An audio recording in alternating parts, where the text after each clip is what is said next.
تو حضرت ابراہیم پہنچ گئے. وَتِلْكَ حُجَّتُنَا آتَيْنَاهَا إِبْرَاهِيمَ عَلَىٰ قَوْمِهِ, ہم نے حضرت ابراہیم کو حجت آرگومنٹ سمجھانے کا انداز دیا. حضرت ابراہیم گئے قوم کے پاس, بولے یہ تارا اس کو خدا مانتے ہو نا, چلو میں بھی مان لیتا ہوں, گھڑی بھر کے لیے میں بھی مان لیتا ہوں یہ خدا ہے. اس کے بعد دن میں آ کے بولنے لگے, گیا کدھر تمہارا خدا؟ فلما افلت قال لا احب الافلین, یہ چھپ جانے والا, ڈوب جانے والا, چلے جانے والا, آنے والا, یہ خدا نہیں ہو سکتا. پھر چاند کو دیکھے, چاندنی آدھی رات روشن کر دیتا ہے. قوم بیٹھی ہوئی تھی, پھر قوم سے کہے فلما رأى القمر بازغة قال هذا ربی. الفاظ کیا ہے؟ حضرت ابراہیم نے کہا تم اس کو خدا مانتے ہو نا, اس چمکدار چاند کو, یہ میرا بھی رب ہے, هذا ربی, چلو میں بھی مان لیتا ہوں. یہ سمجھانے کے لیے وقتی طور پر شرک اور کفر نہیں کر رہے تھے, کفریہ جملہ نہیں بول رہے تھے کہ میں اس کو رب مان رہا ہوں, تمہارے حساب سے میں مانتا ہوں. فلما افلت, چاند بھی ڈوب گیا, چھوٹا بڑا ہوا, پھر آ کے قوم کو سمجھانے لگے. فلما رأى الشمس بازغة قال هذا ربی هذا اکبر. جب چمکدار سورج تو روز دکھتا تھا نا, دن میں آ کے قوم کو بولنے لگا اچھا اچھا یہ چمکدار سورج اس کو تم خدا مانتے ہو؟ ارے ہاں یہ تو سب سے بڑے والا ہے, تارے سے بھی بڑا ہے, چاند سے بھی بڑا ہے, اور اس کے آگے تو آنکھ بھی ٹکتی نہیں, دھوپ میں کھڑے بھی نہیں رہ سکتے, یہ سب سے بڑا والا ہے, چمکدار ہے. ہادہ ربی ہادہ اکبر, چلو میں اس کو رب مانتا ہوں.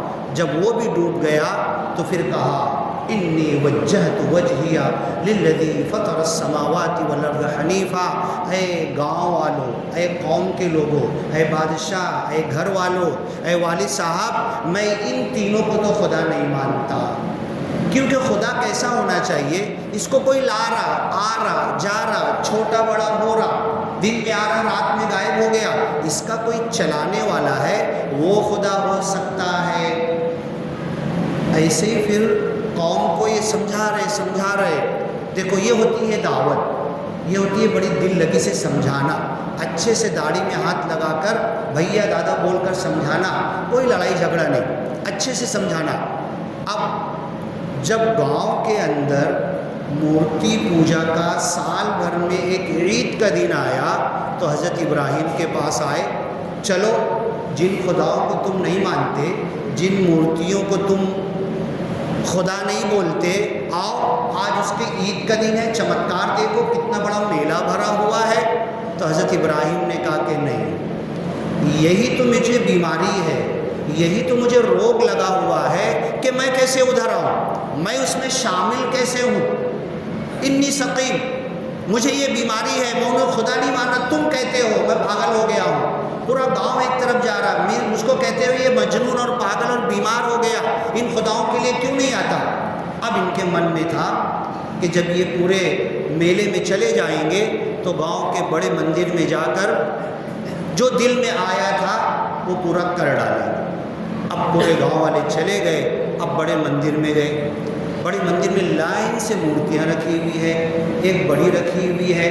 ما لکم لا تاکلون, ارے مورتیوں تمہارے سامنے اچھا اچھا کھانا رکھا ہوا ہے, فصل جو نکلی, پہلا پھل فروٹ آیا, شیتکری نہیں کھایا, تمہارے سامنے لا کر رکھ دیا.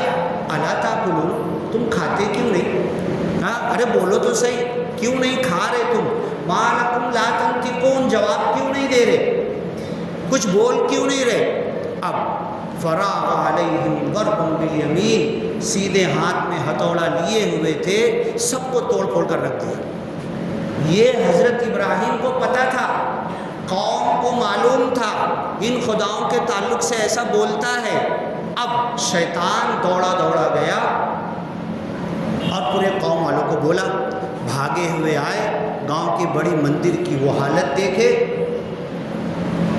من فعل هذا بآلهتنا, یہ ہمارے خداؤں کے ساتھ کس نے کیا. سمعنا فتى يذكرهم يقال له ابراہیم, ہم نے ایک نوجوان کو سنا ہے ان خداؤں کو خدا نہیں مانتا وہ, اور وہ میلے میں آیا بھی نہیں تھا، یہ اسی کی کارستانی ہو سکتی ہے۔ فَأْتُوا بِهِ عَلَىٰ أَعْيُنِ النَّاسِ، لاؤ جاؤ پکڑ کے لاؤ، سب کے سامنے کھڑا کرو، لَعَلَّهُمْ يَشْهَدُونَ، سب مل کے گواہی دیں گے کہ ہاں کیا اسی نے، کارستانی اسی کی ہے۔ حضرت ابراہیم کو لایا گیا، کھڑا کر دیا گیا، بھاگ کے نہیں گئے، ڈرے نہیں، کیوں کہ انہیں ایک اللہ کی طرف بلانا چاہتے تھے، دعوت دیتے تھے۔ أَأَنْتَ فَعَلْتَ هَذَا بِآلِهَتِنَا يَا إِبْرَاهِيمُ، یہ جو سب دکھ رہا تم کو، کیا یہ تو نے کیا ہے؟ حضرت ابراہیم نے انکار نہیں کیا۔ حضرت ابراہیم سمجھانا چاہتے تھے، توا گرم ہے، لوہا مارنے کا یہ موقع ہے۔ تو حضرت ابراہیم نے کہا چلو میں نے کیا نہیں کیا تم سب کو پتہ ہے، مجھے بولنے کی کوئی ضرورت نہیں۔ مجھے تو ایسا لگتا ہے نا کہ دیکھو جتنی مورتیاں تھیں سب ٹوٹی پھوٹی ہے، اور بڑی والی سالم ہے، اور ہتھوڑا بھی اس کے گلے میں لٹکا ہوا ہے۔ یہ دیو لوگ سارے خدا چھوٹے بڑے کچھ پلاننگ میٹنگ کر رہے ہوں گے، بارش دینا ہے، دھوپ دینا ہے، گرمی دینا ہے، سردی دینا ہے، قحط لانا ہے، بچہ دینا ہے، اولاد دینا ہے، نہیں دینا ہے، جو دن رات تم ان سے دعائیں کرتے، یہ سارے خدا میٹنگ کر رہے ہوں گے، اور ان کے اندر کچھ انبن ہو گئی ہوگی، کچھ گڑبڑ غصہ گرمی ہو گئی ہوگی، اور بڑے والا خدا اٹھا ہوگا اور سب کو توڑ پھوڑ کر رکھ دیا۔ تو پھر قوم بولنے لگی اے ابراہیم علیہ السلام، اور پوچھ لو نا ان سے ہی پوچھ لو نا، کسی کا ہاتھ ٹوٹا ہے، کسی کا منہ ٹوٹا ہے، لقد علمت ما هؤلاء ينطقون، اے ابراہیم تم کو معلوم ہے علیہ السلام یہ بات نہیں کرتے۔ تو حضرت ابراہیم نے کہا اف لکم ولما تعبدون، تمہارے اوپر بھی اف ہے، اور جس کی عبادت کرتے اس پر بھی اف ہے کہ جو بولتے نہیں، سنتے نہیں، کھاتے نہیں، کچھ نہیں، ان کو تم نے خدا بنا لیا ہے۔ اب اس کے بعد بادشاہ بھی، پورے گاؤں والے بھی، سب لوگ جمع ہیں۔ اب اس کو نا ایسی سزا دی جانا چاہیے کہ گاؤں میں ایسی کوئی حرکت اس کے بعد نہ کر سکے، اس کا ایک بھی ماننے والا پیدا نہ ہو سکے۔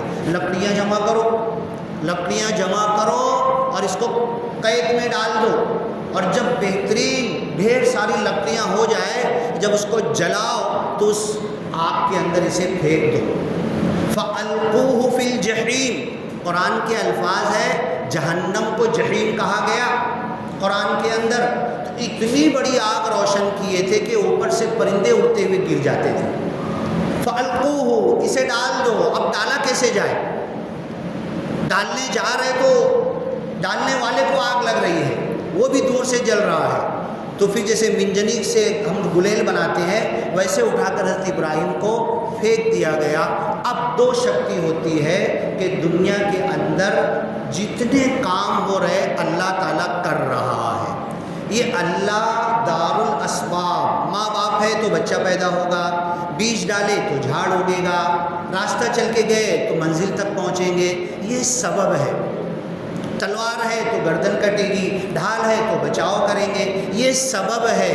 تو اللہ تعالیٰ اپنا کام سبب کے ذریعے کرتا ہے، یہ سب کو پتہ ہے، لیکن اللہ تعالیٰ کا ایک ایمرجنسی، بالکل فوراً ابھی ہونا ہے تو ہو جا، کن فیکون، کہہ دیا اور ہو گیا۔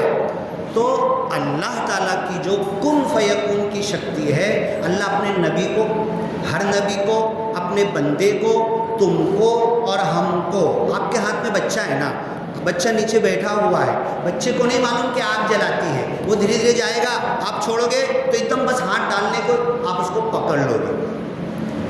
اب حضرت ابراہیم علیہ السلام، علامہ اقبال نے کہا آگ ہے، اولاد ابراہیم ہے، نمرود ہے، کیا پھر کسی کا انتہا مقصود ہے؟ آج بھی آگ ہے، آج بھی شرک کرنے والے ہیں، آج بھی ظالم بادشاہ ہے، آج بھی نبیوں کی طرح دعوت کا کام کرنا ہے، لوگوں کو سمجھانا ہے، کمر پکڑ کے جہنم سے بچانا ہے، ایک خدا کی طرف بلانا ہے۔ کیا پھر کسی کا انتہا مقصود ہے؟ آؤ، کون آنا چاہتا ہے حضرت ابراہیم کی طرح؟ کون طرز عمل اختیار کرنا چاہتا ہے؟ قربانی کر کے گوشت تو ہر کوئی کھانا چاہتا، قربانی دینا کون چاہتا ہے؟ اب حضرت ابراہیم کو جب آگ میں ڈالے، یا نار کونی بردم و سلاما، فرشتے کو نہیں بھیجا، ہر کام فرشتوں سے کرواتا ہے اللہ تعالیٰ، یہاں ڈائریکٹ اللہ کہتا ہے اے آگ ہو جا ٹھنڈی، بردم و سلاما، سلامتی، تیرے اندر گرنے کے بعد حضرت ابراہیم نہ جلے، یہ تو پکی بات ہے، ان کو سلامتی، ان کو چوٹ بھی نہ آئے۔ اب دنیا نے دیکھا، بادشاہ نے دیکھا، گاؤں نے دیکھا، اس آگ میں سے مسکراتے ہوئے چلتے ہوئے باہر آئے، نہ کپڑا جلا، نہ چپل پہ کچھ ہوئے، نہ امامہ ٹوپی پر کچھ ہوا، اور آئے۔ اتنا بڑا چمتکار تھا نا، آگ سے زندہ نکلے تھے۔ دنیا چمتکار کو نمسکار کرتی ہے نا، کیوں نہیں مانے؟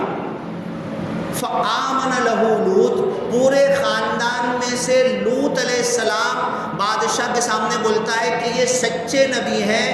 فآمن لہ لوط، لوط علیہ السلام بولتے ہیں میں ایمان لاتا ہوں، اور 2 لوگوں کو لے کر نکل جاتے ہیں، اکیلے ابراہیم علیہ السلام اور لوط علیہ السلام اس بستی سے نکل جاتے ہیں، کسی نے نہیں مانا۔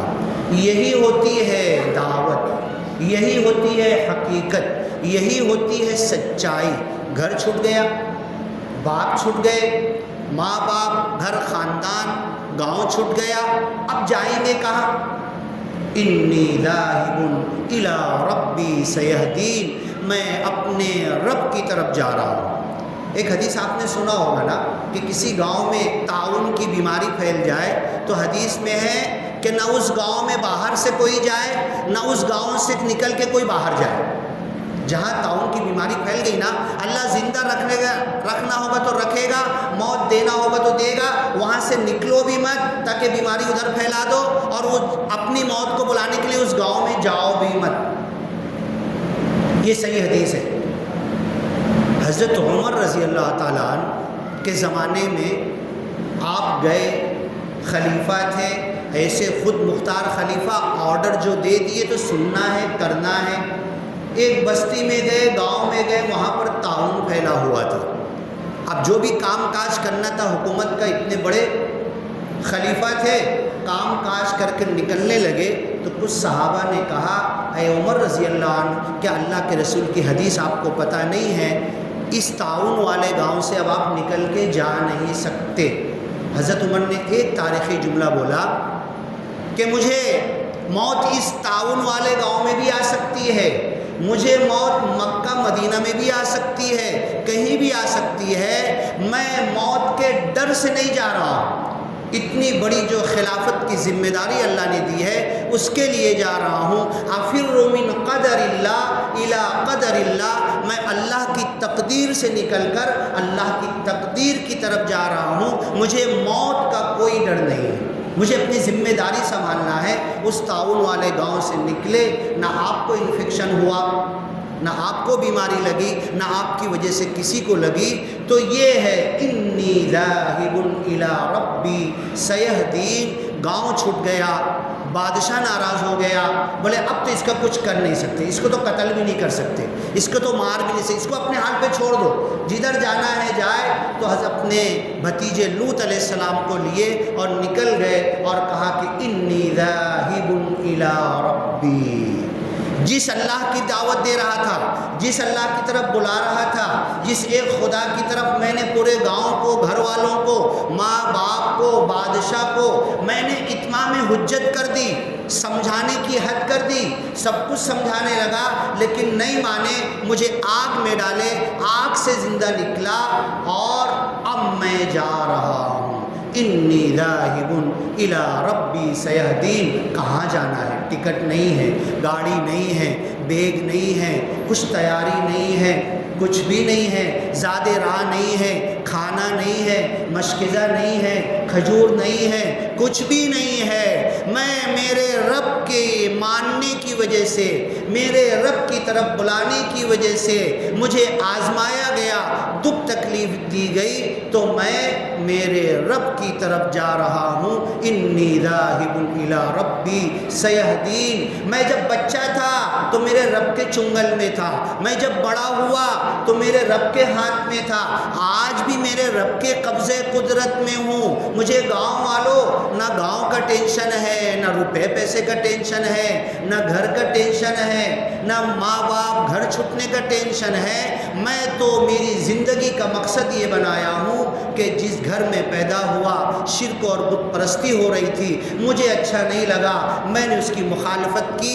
آج اکیلے تنے تنہا مجھ کو گاؤں چھوڑ کر نکلنا پڑ رہا ہے، لیکن جو گاؤں دینے والا ہے، جو ماں باپ دینے والا ہے، جو روپیہ پیسہ دینے والا ہے، جو سب کچھ دینے والا ہے، وہ میرے ساتھ ہے اور میں اسی کی طرف جا رہا ہوں۔ جا بھی رہا ہوں تو میرے ساتھ ہے، جدھر جاؤں گا تو بھی میرے ساتھ رہے گا۔ سفر کی دعا میں یہی سکھایا گیا ہے نا۔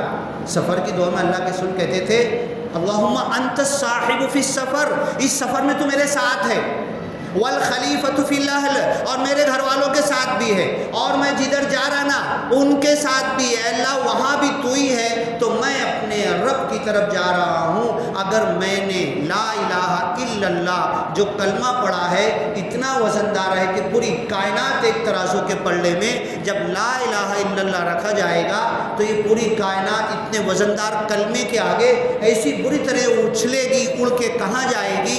اس وزندار کلمے کو میں بھی پڑھتا ہوں، لا الہ الا اللہ، اے اللہ تیرے سوا کوئی خدا نہیں ہے، یہ میرے کان تک بھی نہیں جاتا، میری زبان سے میرے حلق کے نیچے میرے دل اور دماغ میں بھی نہیں اترتا۔ میں نے کس اللہ کو مانا ہے، کس رب کو ایک خدا مانا ہے، کتنا بڑا ہے، کیسے مدد کرنے والا، کیسے کن فیکون سے مدد کرتا ہے، کب کر سکتا، بنا سواری کے، بنا کھانے کے، بنا پانی کے، بنا اسباب کے کر سکتا ہے۔ اس مجنون کی طرح میں اس آتش کدہ میں کود کر تو دیکھوں تو اللہ مجھے پکڑ لے گا، مجھے بچا لے گا، میرا مرتبہ بلند ہو جائے گا۔ خود ہی کو کر بلند اتنا کہ ہر تقدیر سے پہلے خدا بندے سے خود پوچھے بتا تیری رضا کیا ہے۔ حضرت علی کی نماز میری نماز بن سکتی ہے، محمد الرسول اللہ صلی اللہ علیہ وسلم کی نماز میری نماز بن سکتی ہے، میری زندگی نبیوں کی بن سکتی ہے، لیکن میں ساری دنیا کی چیزوں سے اپنے ذہن کو ہٹا کر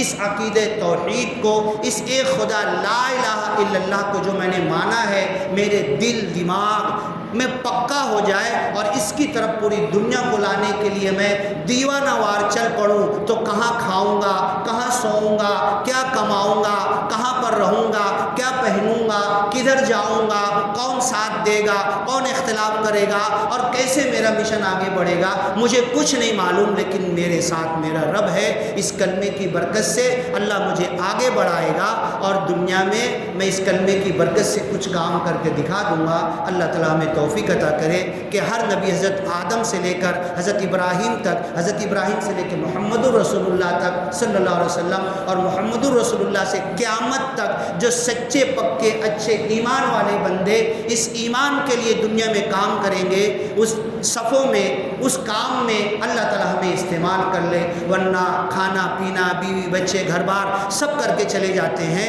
اللہ حساب لینے لگے گا تو ہمیں جنت کا پروانہ نہیں مل پائے گا۔ اس بڑے مقصد کے لیے اللہ ہمیں کام کرنے کی توفیق دے۔ لوگ پوچھتے کیا ڈیوٹی کرتے ہو؟ دنیا کی ڈیوٹی چھوٹی ہے، یہ جس مقصد سے ایک اللہ کی طرف پوری دنیا کو بلانے کے لیے اللہ نے بھیجا، یہ بڑی ڈیوٹی ہے۔ اس بڑی ڈیوٹی پر اگر ہم آ گئے تو اللہ کی مدد ہماری نظروں سے ہم کو نظر آئے گی۔ حضرت ابراہیم کا یہ سلسلہ انشاءاللہ تعالی چلتا رہے گا، آگے کے جمعہ میں جب بھی موقع رہا بولیں گے۔ بارک اللہ لنا ولکم فی القرآن المجید ونفعنا وإیاکم بالآیات والذکر الحکیم، انہ تعالی جواد کریم، ملک بر رؤوف رحیم ورب حمید حلیم۔